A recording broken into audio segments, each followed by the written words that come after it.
मानव और alien DNA से जन्मी नई संकर जीव पृथ्वी पर तबाही मचा रही है। लेफ्टिनेंट एलन रिप्ली के वीरतापूर्ण बलिदान के 200 साल बाद वैज्ञानिक उन्हें क्लोनिंग के माध्यम से वापस लाते हैं। यह सब सैन्य अनुसंधान स्पेसशिप ओरिगा पर होता है, जहां 42 सैनिकों और 7 वैज्ञानिकों का एक दल सख्त प्रोटोकॉल के अधीन काम करता है। अद्भुत बात यह है कि क्लोन की गई रिप्ली में कोई दोष या असामान्यता नहीं है। जब वह पूरी तरह विकसित हो जाती है तो वैज्ञानिक उससे एक एलियन रानी भ्रूण निकालते हैं। उसकी बेहतरीन स्थिति देखकर आश्चर्यचकित होते हैं। डॉग एडिमन सुझाव देते हैं कि वे रिप्ली को जीवित रखें और यह स्वीकार कर लिया जाता है। रेन उसके शरीर को सिलवाने और भारी पहरे में सुरक्षित कोठरी में रखने का आदेश देते हैं। कुछ दिन बाद रिप्ली होश में आती है। विचलित और अपनी स्थिति से अनजान, वह अपने शरीर पर अंकित संख्या 8 देखती है, लेकिन उसका अर्थ नहीं समझ पाती। गेडीमैन उसकी स्थिति की जांच करते हैं और उसे स्थिर पाते हैं। रेन उसकी टांकों की जांच करते समय अत्यधिक जिज्ञासा दिखाते हैं, जिससे रिप्ले हिंसक प्रतिक्रिया देती है और उन पर हमला करती है, परंतु गार्ड्स उसे काबू में कर लेते हैं। अगले परीक्षण के दौरान वैज्ञानिकों को रिप्ली में विदेशी डीएनए के निशान मिलते हैं, जिससे उसे अद्भुत सीखने की क्षमता, तेज रिफ्लेक्स मिलते हैं, अत्यधिक शारीरिक शक्ति, जंगली वृत्ति और तेजी से ठीक होने की क्षमता। वैज्ञानिक अपनी उपलब्धियों से बहुत खुश हैं, लेकिन जनरल पेरेज संदेह में रहते हैं। उनका ध्यान अब एलियन क्वीन पर है, जो परिपक्व हो रही है और अंडे देना शुरू कर रही है। उसके लिए रिप्ले महज एक उपउत्पाद है, जिसे वह किसी भी खतरे के संकेत पर समाप्त करने के लिए तैयार है। इसके बावजूद व्रेन और गेडीमैन उसके संरक्षण और जारी अध्ययन के पक्ष में तर्क देते हैं। समय के साथ रिप्ले विदेशी रानी के साथ एक अजीब संबंध महसूस करती है और इन जीवों के हाथों उनकी आसन्न तबाही की चेतावनी देती है। रेन उसकी चेतावनी को नजरअंदाज कर देता है, ये विश्वास करते हुए कि पिछले 200 वर्षों में तकनीकी प्रगति उन्हें सुरक्षित रखेगी। फिर भी रिप्ले, जिसकी याददाश्त धीरे धीरे वापस आ रही है, सच्चाई जानती है। एलियन नियंत्रण से परे हैं और दल बर्बाद है। जल्द ही फ्रैंक एल्गिन के नेतृत्व में एक समुद्री डाकू जहाज ओरिगा के पास आता है। एल्गिन और 5 भाड़े के सैनिक उनका कीमती सामान देने की योजना बनाते हुए सैन्य जहाज पर चढ़ते हैं। चोरी किए गए ठहराव पोर्ट्स, जिनमें अपहृत खनिक हैं, दुश्मन के क्षेत्र में प्रवेश करने से पहले लड़ाई के लिए 6 लोग तैयार हो जाते हैं। बैठी नामक समुद्री डाकू जहाज पर एल्गिन के दूसरे इन कमांड गैरी क्रिस्टी अपनी आस्तीन में छिपे विशेष तंत्र से निकली 2 पिस्तौल से खुद को तैयार करते हैं। ग्रियस, एक विकलांग मैकेनिक जो व्हीलचेयर में चलता है, अपने हथियार तैयार करता है, जबकि जॉनर के तानों को सहता है, जो एक गर्म मिजाज भाड़े का सैनिक है और अपनी ही टीम पर विश्वास नहीं करता। नए भर्ती अनेली काल रेस के प्रति सहानुभूति दिखाते हुए अन्यथा सख्त दल में एक दुर्लभ सहानुभूति का बंधन दिखाती है। सैन्य अनुसंधान जहाज पर पहुंचने पर बेट्टी के दल की मेटल डिटेक्टर से गहन जांच की जाती है। जनरल पेरेज के गार्ड उन्हें याद दिलाते हैं कि जहाज पर हथियार सख्ती से प्रतिबंधित हैं, लेकिन 6 भाड़े के सैनिक इस नियम की अनदेखी करते हैं। वे अपने हथियारों को छिपाकर लाने में सफल होते हैं और तैयार रहते हैं कि अगर कोई उन्हें अनचाहे गवाह के रूप में खत्म करने की कोशिश करता है तो अपनी रक्षा कर सके। जनरल से मिलकर एल्गिन एक समझौता अंतिम रूप देता है। खनिकों को रखने वाले स्तब्धता पॉट्स सौंपता है। वैज्ञानिक उत्सुकता से खनिकों को विदेशी भ्रूणों के मेजबान के रूप में उपयोग करने की योजना बनाते हैं, नए बाहरी जीवों के आगमन की प्रतीक्षा करते हुए। इस बीच बेट्टी क्रू ने अगली यात्रा से पहले कुछ दिन ओरिगा पर आराम करने के लिए ठहरने का फैसला किया। मनोरंजन कक्ष में वे रिप्ले से मिलते हैं, जो आराम से बास्केटबॉल खेल रही है। जॉनर उसकी तरफ आकर्षित करने की कोशिश करता है, लेकिन असभ्य तरीके से। रिप्ले उस अशिष्ट भाड़े के सैनिक का मजाक उड़ाती है और फिर उसे मुक्का मारकर बेहोश कर देती है। दूसरे क्रू के सदस्य आक्रामक प्रतिक्रिया देते हैं और रिप्ले पर हमला करने के लिए दौड़ पड़ते हैं। क्रिस्टी उसके चेहरे पर एक बारबेल से मारता है, लेकिन क्लोन आसानी से वह प्रहार सह लेता है। वह जल्दी ही कई भाड़े के सैनिकों पर हावी हो जाती है, जब तक कि व्रेन हस्तक्षेप नहीं करते, सबको याद दिलाते हुए कि जहाज पर लड़ाई की अनुमति नहीं है। तभी पता चलता है कि रिप्ले का खून एसिडिक है, बिल्कुल एलियन की तरह। उस रात बेट्टी के क्रू शांति बनाए रखने की कोशिश करते हैं आपस में और ओरिगा के वैज्ञानिकों के साथ टकराव से बचते हैं। गेडीमैन एलियन क्वीन की जांच करने का फैसला करते हैं और लैब में जाते हैं, जहां वे उस शत्रुतापूर्ण प्राणी का निरीक्षण करते हैं। जब एलियन आक्रामक तरीके से व्यवहार करती है तो गेडीमैन इसे तरल नाइट्रोजन धुएं छोड़कर दंडित करते हैं। प्राणी जल्दी से इस प्रकार की अनुशासन को समझ लेता है और अधिक समर्पणशील हो जाता है, जिससे गेडीमैन को लगता है कि रिप्ली गलत थी। एक एलियन को प्रशिक्षित करना उम्मीद से सरल हो सकता है। इस बीच एलियन ड्रोन संक्रमित क्षणिकों से उभरने लगते हैं। नशे में होने का नाटक करते हुए काल भाड़े के सैनिकों से झगड़ा करता है और वहां से निकल जाता है। वह गार्डों को चकमा देकर रिप्ली के कमरे का दरवाजा हैक कर लेती है। चाकू निकालकर वह रिप्ले के पास जाती है, लेकिन फिर उसके सीने पर एक निशान देखती है, यह समझते हुए कि एलियन क्वीन अब उसके अंदर नहीं है। काहल का मिशन अब खतरे में है। रिप्ले अब जब उसे पता है कि वह एक क्लोन है, खुद को बेकार नहीं मानती। उसे लगता है कि वह काहल की नई एलियंस को खत्म करने की योजना में मदद कर सकती है, रानी के साथ एक संबंध महसूस करते हुए और उसके संतान। जब काहल कमरे से बाहर निकलती है, सैनिक उसे घेर लेते हैं और उस पर आतंकवाद का आरोप लगाते हैं। सभी भाड़े के सैनिकों को मेस हॉल में इकट्ठा करते हुए गार्ड उन्हें निशस्त्र करने और फांसी देने की तैयारी करते हैं। हालांकि एल्गिन और उसका दल बिना लड़े हार मानने से इनकार करता है। अपनी छुपाई हुई हथियारों का उपयोग करते हुए वे आसानी से सैनिकों पर काबू पा लेते हैं और डॉ रैन और जीवित बचे सैनिक दी स्टेफानो को बंधक बना लेते हैं।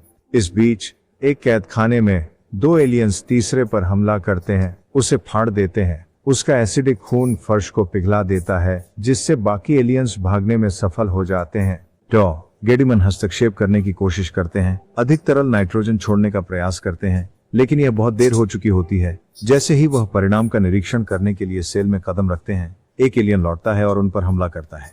जैसे ही अफरा तफरी मचती है, पूरे जहाज में निकासी का आदेश दिया जाता है। विदेशी उन वैज्ञानिकों की अपेक्षा से कहीं अधिक बुद्धिमान साबित होते हैं, जिससे पूरी अनुसंधान मिशन खतरे में पड़ जाता है।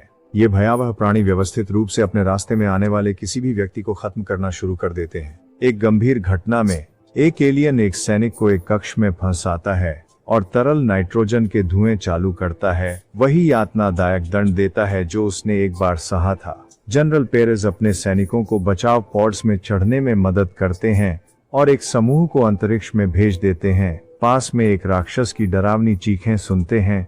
भाड़े के सैनिक समूह को एहसास होता है कि वे फंसे हुए हैं और अगर वे इस घातक मुठभेड़ से बचना चाहते हैं तो उन्हें मिलकर काम करना होगा। एक एलियन रिप्ले के बंधक कक्ष में घुसने की कोशिश करता है। रिप्ली उस प्राणी का सीधे सामना करने को तैयार नहीं है। वह सुरक्षा प्रणाली को हैक करती है और एक बैकअप निकास के माध्यम से भागने का रास्ता बनाने के लिए अपने अम्लीय खून का उपयोग करती है।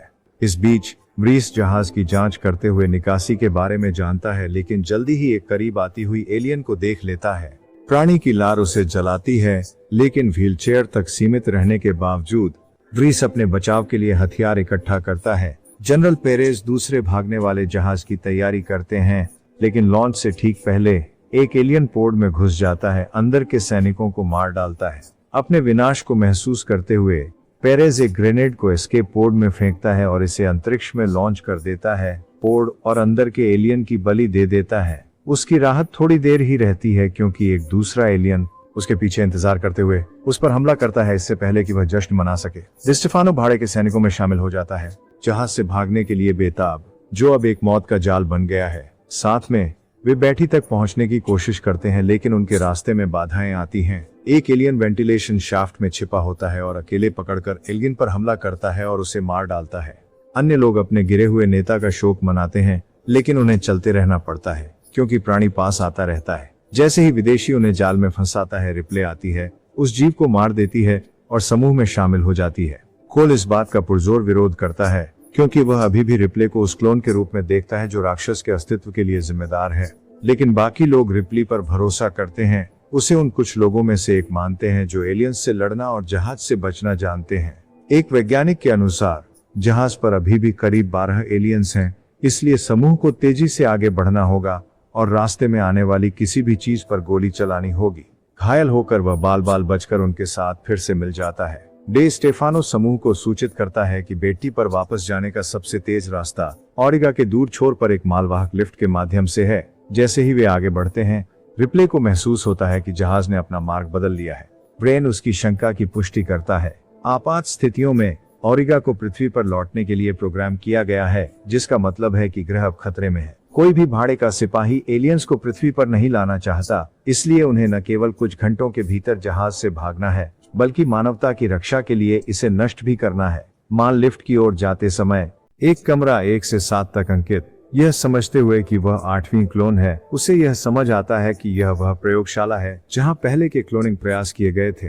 अंदर वह उसके क्लोन बनने के असफल प्रयासों के भयावह अवशेष पाती है, जो उन भूतिया आकृतियों के रूप में हैं, जो उनके अंदर बढ़ रहे विदेशी रानी द्वारा विकृत हो चुके हैं। कमरे की तलाशी लेते हुए उसे 7वां क्लोन मिलता है, जीवित लेकिन अकल्पनीय पीड़ा में रिहाई की भीख मांगते हुए। इस दृश्य से परेशान होकर रिप्ले एक फ्लेम थ्रोवर लेती है और लैब को जला देती है। हालांकि अन्य लोग उस पर कीमती ईंधन बर्बाद करने का आरोप लगाते हैं, कॉल उसकी निर्णय को समझती है, उस दर्द को समझते हुए जिसने रिप्ले को यह करने पर मजबूर किया। समूह अपनी यात्रा जारी रखता है और जल्द ही एक कमरे को पाता है जो खनिकों से भरा हुआ है। सभी मृत हैं, केवल एक आदमी पुर जीवित है। पुर्फ उलझन में है और असमंजस में है। पुर्फ नहीं समझ पाता कि क्या हुआ या वह वहां कैसे पहुंचा। उसे याद है कि वह एक जहाज पर सोया था। समूह उसे कठोर सच्चाई बताता है, उसे एक प्रयोग में इस्तेमाल किया गया है और अब वह एक एलियन भ्रूण को ले जा रहा है। जीवित रहने के लिए केवल कुछ ही घंटे बचे हैं। पुर का भाग्य अंधकार में लगता है, लेकिन रिप्ले और कॉल थोड़ी आशा प्रदान करते हैं, उन्हें सुझाव देना कि वे उसे एक विकसित हो रहे विदेशी के साथ जमाने की कोशिश करें। उनका अगला मार्ग उन्हें सुविधानया के पानी से भरे हिस्सों के माध्यम से ले जाता है। डरावना अज्ञात आगे है, लेकिन उनके पास बाढ़ग्रस्त रसोई के हिस्से के माध्यम से तैरने के अलावा कोई विकल्प नहीं है। जैसे ही वे पूरी तरह डूब जाते हैं, 2 विदेशी उनका पीछा करना शुरू कर देते हैं। प्राणी पानी के नीचे तेजी से चलते हैं, लेकिन जॉनर एक सटीक निशाने से एक को मार गिराता है। समूह रसोई से आगे बढ़ता है और कार्गो लिफ्ट शाफ्ट की ओर जाता है। हालांकि एल्गिन की प्रेमिका उसके साथ नहीं चल पाती। एक एलियन उसका पैर पकड़ लेता है और वह उसका अगला शिकार बन जाती है। समूह आगे बढ़ने की कोशिश करता है, लेकिन उनका रास्ता एक झिल्ली से अवरुद्ध होता है। वे जल्दी से आगे बढ़ जाते हैं, लेकिन यह स्पष्ट है कि उन्होंने केवल पीछा छुड़ाया है, क्योंकि वे एक और विदेशी जाल में फंस गए हैं। भाड़े के सैनिक अब विदेशी के घोंसले के बीच में हैं, जहां नए राक्षस फूटने के लिए तैयार हैं। एक विदेशी रिप्ली पर हमला करता है, उसका चेहरा ढकते हुए और उसे नीचे घसीटते हुए। बाकी लोग भी बहुत अच्छी स्थिति में नहीं हैं, क्योंकि किसी भी क्षण नए जीव उभर सकते हैं। क्रिस्टी एक कठिन निर्णय लेता है, सभी को पानी के नीचे गोता लगाने का आदेश देता है। वह एक ग्रेनेड लॉन्चर का उपयोग करता है, घोंसले को जलाने और लिफ्ट शाफ्ट के लिए रास्ता साफ करने के लिए 2 राउंड फायर करता है। रिप्ले एक नवजात जीव से खुद को मुक्त कर लेती है और दूसरों का पीछा करती है। वे एक सीढ़ी पर चढ़ते हैं, जिसमें रेन सबसे पहले ऊपर पहुंचता है। वह कॉल से दरवाजे की सुरक्षा प्रणाली को ओवरराइड करने के लिए बंदूक मांगता है, लेकिन वह उसे धोखा देता है और उसके पेट में गोली मार देता है। कॉल पानी में वापस गिर जाती है, जहां एक एलियन उस पर हमला करता है, जबकि रेन भाग जाता है, पहले भाड़े के जहाज तक पहुंचने के इरादे से। समूह अब फंस गया है और उनके पास बाहर निकलने का कोई रास्ता नहीं है। दरवाजा बंद है और एक एलियन उन पर हमला करने के लिए करीब आ रहा है। यह व्रीज और क्रिस्टी पर हमला करता है, जो व्रीज को अपने पीठ पर ले जा रहा है। एसिड का हथियार के रूप में उपयोग करते हुए एलियन उन्हें घायल कर देता है, जिससे ताले पर उनकी पकड़ बनाए रखना मुश्किल हो जाता है। जॉन और प्राणी को मारने के लिए अपनी जान जोखिम में डालता है, लेकिन एक और एलियन अब भी क्रिस्टी की टांग से चिपका रहता है, दोनों को नीचे खींचता है, ये एहसास करते हुए कि वह एक बोझ बन गया है। क्रिस्टी अपने पट्टे काटता है और अपनी बलि देता है ताकि व्रीज जीवित रह सके। टीम के 2 सदस्य खो जाते हैं, लेकिन फिर भी वे भाग नहीं सकते, क्योंकि लिफ्ट शाफ्ट का दरवाजा अभी भी बंद है। अचानक वे एक संकेत सुनते हैं, जो दरवाजा खुलने वाला है दिखाता है। समूह अपने हथियार तैयार करता है, हमले के लिए तैयार होता है, जब अचानक कॉल उनके सामने आ जाता है। कॉल जीवित है, वह पानी से बाहर निकली और दूसरी ओर से दरवाजा खोला। एलियन ने उस पर हमला नहीं किया था, वे जल्द ही जानते हैं क्यों। कॉल एक दूसरी पीढ़ी की एंड्रॉइड है, जो अन्य मशीनों द्वारा बनाई गई है। हालांकि कुछ लोग उसकी नई पहचान पर संदेह करते हैं। समूह ने इतने लोग खो दिए हैं कि वे अब कोई भी मदद ठुकरा नहीं सकते। रेन अब काफी आगे निकल चुका है और दरवाजों को बंद करता हुआ उसे रोकना असंभव लग रहा है। उसके भागने को रोकने का एकमात्र तरीका ओरेगा के मुख्य कंप्यूटर द्वारा संभव है, जो काम हॉल चैपल से कर सकती है। अपनी मशीन जैसी पहचान से जुड़ने को लेकर अनिच्छुक वह हिचकिचाती है, लेकिन रिप्ली उसे प्रोत्साहित करती है, उसकी मानवता के भाव और उनकी जीवित रहने की महत्वता को समझाकर। कॉल को मनाते हुए रिप्ली देखती है कि वह रेन को रोकती है और जहाज को पृथ्वी के एक निर्जन क्षेत्र में टकराने के लिए फिर से प्रोग्राम करती है। उम्मीद है कि एलियंस को हमेशा के लिए नष्ट कर दिया जाएगा। रिप्ले और कॉल के बीच आपसी समझ का एक बंध बनता है। हालांकि एक क्लोन है और दूसरा रोबोट, वे कई लोगों से अधिक मानवीय महसूस करते हैं। इस बीच जैसे जैसे विदेशी उसके भीतर परिपक्वता के करीब पहुंचता है, उसकी स्थिति बिगड़ती जाती है, जो उत्तरजीवियों के बीच तनाव पैदा करता है, जो हालांकि उस पर अविश्वास करने के बावजूद उसे पहले ही मार डालने में हिचकिचाते हैं। 6 लोगों का समूह भागना जारी रखता है, लेकिन रिप्ली को पास आती विदेशी रानी का एहसास होता है। उसी समय उसके नीचे की फर्श गिर जाती है, उसे राक्षसों से भरे एक गड्ढे में धकेल देती है। उसे बचाने का कोई तरीका नहीं है। बाकी लोग आगे बढ़ने का निर्णय लेते हैं और अंततः जहाज को ढूंढ लेते हैं, लेकिन पाते हैं कि व्रेन उनकी प्रतीक्षा में है। वह पूर्विस को गोली मारता है और कॉल को बंधक बना लेता है, मांग करता है कि वे एक एलियन को पृथ्वी पर लाएं। व्रेन की पागल योजना का एहसास करके कि वह प्राणियों को मानवता पर छोड़ने वाला है, वे जानते हैं कि उन्हें उसे रोकना होगा। अब लगभग बचाने के काबिल न होते हुए हर्विस महसूस करता है कि विदेशी उसके भीतर हलचल कर रहा है। मौका देखते ही वह रेन पर आक्रमण कर उसे बेरहमी से पीटता है और ठीक उसी क्षण जब एलियन उसके सीने से निकलने वाला होता है, रेन के सिर को अपने सीने के खिलाफ दबा देता है। एलियन का प्रकट होना रेन और प्यूविस दोनों को मार देता है, जिससे भाड़े के सैनिक नवजात प्राणी को मार पाते हैं। रिप्ले रानी की गुफा में होश में आती है, जहां वह कुछ अजीब नोटिस करती है। रानी, जिसने रिप्ली के कुछ मानव डीएनए को विरासत में लिया है, एक दूसरी प्रजनन अवस्था में प्रवेश कर गई है, जीवंत जन्म देने में सक्षम है। अकेला जीवित वैज्ञानिक मानव आकार के हाइब्रिड राक्षस के जन्म पर आश्चर्यचकित होता है, जो तुरंत रानी को दुश्मन के रूप में देखता है और उसे मार डालता है। रिपेली को अपनी मां के रूप में पहचानते हुए प्राणी उसे स्नेह दिखाता है और फिर गेडिमन को खाने की ओर बढ़ता है। इस व्याकुलता का लाभ उठाते हुए रिपेली भाग जाती है। टीम टेकोनफ की तैयारी करती है, लेकिन उनके प्रमुख पायलटों के मरने के साथ और व्रीस के पास जहाज चलाने का कौशल न होने के कारण रिप्ली समय पर पहुंचती है, ताकि वे ओरिगा से बाल बाल बचकर लॉन्च कर सकें। उड़ान अशांत है क्योंकि एक हैच पूरी तरह से सील नहीं हुआ है। कॉल कार्गो बे की ओर जाती है, जहां उसे मानव सदृश राक्षस का सामना होता है, जो भी जहाज पर चढ़ गया है। छिपने का प्रयास करते हुए वह अस्थायी रूप से नजरों से बची रहती है। स्टेफानो कॉल की चीख सुनकर मदद के लिए दौड़ता है, लेकिन राक्षस का आसान निशाना बन जाता है। ये समझते हुए कि कार्गो बे में कुछ भयानक हो रहा है, रिप्ले वीरीज और जॉन को नियंत्रण के पास छोड़ देती है। जीव का सामना करते हुए वह चालाकी से उसके विश्वास का फायदा उठाती है, जानबूझकर उसके दांतों से अपने हाथ को चोट पहुंचाती है। उसका खून एलियन की तरह एसिडिक होता है, जो बे विंडो में छेद कर देता है, एक वैक्यूम बनाते हुए जिससे सब कुछ अंतरिक्ष में खींचने लगता है। राक्षस इसका प्रतिरोध नहीं कर पाता और अंततः शून्य में फेंका जाता है। कुछ पल बाद हमारा रिगा पृथ्वी पर क्रैश करता है और फट जाता है, जिससे एलियन खतरा समाप्त हो जाता है। समुद्री डाकू जहाज टकराव से बचते हुए सुरक्षित रूप से पृथ्वी के वायुमंडल में प्रवेश करता है। चारों बचे हुए अपने बचाव और मानवता पर एलियन आक्रमण को रोकने की जीत का जश्न मनाते हैं। रिप्ले और कॉल खिड़की से धरती को देखते हुए आश्चर्य और अनिश्चितता का मिश्रण महसूस करते हैं। रिप्ले के लिए यह ग्रह पराया लगता है, उसे खुद को एक परग्रही जैसा महसूस होता है। फिर भी अपने सामने फैले विशाल संसार को देखते हुए वह जानती है कि वह जो भी आगे आए उसके लिए तैयार है। क्या वैज्ञानिक प्रयोगों को उचित ठहराया जा सकता है यदि वे मानव सुरक्षा को खतरे में डालते हैं? वैज्ञानिक जिज्ञासा और विज्ञान के गैर जिम्मेदार उपयोग के बीच सीमा कहाँ है? नीचे टिप्पणी में अपने विचार साझा करें।